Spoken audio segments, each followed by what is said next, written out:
الحقيقة مسألة زيارة القبور بصورة عامة فضلا عن زيارة الحسين أمر متسالم عند المسلمين لا غبار عليه.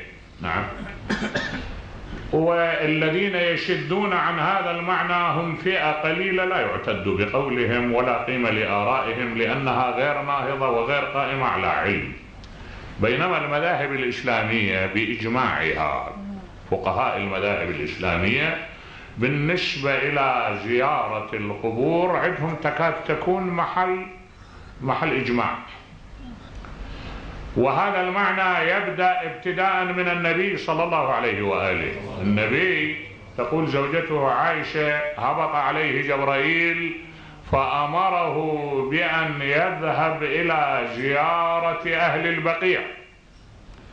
يقول فكان رسول الله صلى الله عليه وآله يذهب إلى البقيع ويقف على القبور ويقول السلام عليكم ديار قوم مؤمنين ونحن بكم لاحقون، اللهم اغفر لأهل بقيع الغرقد، يستغفر لهم ويقف على القبر قليلا ثم يرجع.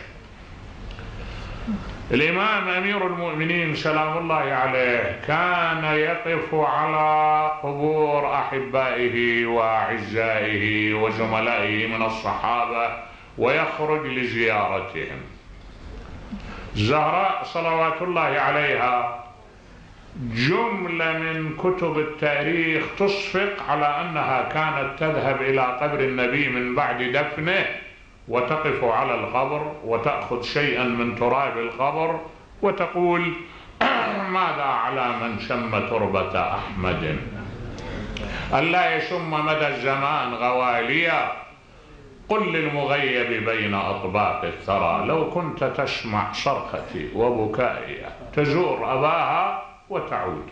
وكانت تطلع إلى زيارة قبر عمها حمزة بن عبد المطلب وسائر الشهداء، تقف على قبور الشهداء بأحد تزورهم. الصحابة كلهم معظمهم كانوا يذهبون إلى الزيارة، يقفون على القبور ويزورون.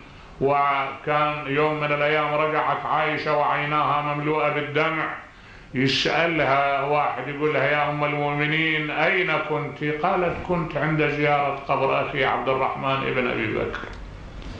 فكانت نساء النبي يذهبن للزيارة، الصحابة وغير الصحابة يعني من التابعين الذين تلوهم، محل تضافر الروايات كلها تنص على التزامهم بهذا المعنى، وأنهم كانوا يرون في الزيارة استجابة لما أمر به النبي، إني كنت قد نهيتكم عن زيارة القبور فزوروها الآن فإنها تذكركم الآخرة. طيب الزيارة إذن غطاءها الشرعي بإجماع المسلمين موجود، والغاية أيضا معللة. النبي كان يعلل أن الوقوف على القبور للعظة والعبرة. نعم، يعتبر الإنسان بيش يعتبر؟